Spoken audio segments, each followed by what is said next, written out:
आगे जय जगन्नाथ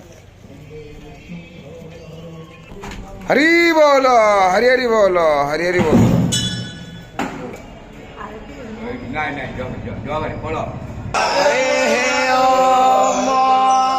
हरि बोलो हरि हरि बोलो हरि हरि बोलो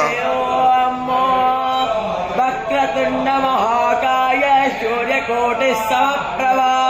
निर्विघ्नं कुरु मे देव सर्वकार्येषु सर्वदा वन्देऽहं मङ्गलात्मानं भास्वतं वेद विग्रहं याज्ञवल्क्यं मुनिश्रेष्ठं कृष्णं हरिहर प्रभो हरिः ॐ देवस्य तु वास्तावेत प्राशावेश्विनो वरबाहुः हस्ताभ्याम् आददेनाशो ग्रेवा अपे कृन्तामे जनो नमसे अगरेणीराशिशुभावेश उन्नद्रोणामितरं दुर्गम हरि बोलो हरि हरि बोलो हरि हरि बोलो दुर्गम विष्णो अक्रमाणे पश्यातो यतो व्रतानि पस्पसे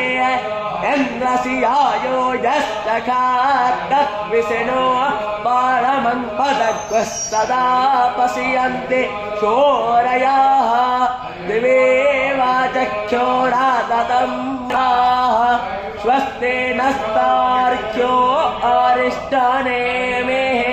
स्वस्ति नो बृहस्पतिर्दधातु नासेदन्तरिक्षकोशे स्फताङ्को नर्ब्रह्मणो वशोनेता यज्ञयश्रुत्याः सन्तो यजमानस्य कामाः हरिः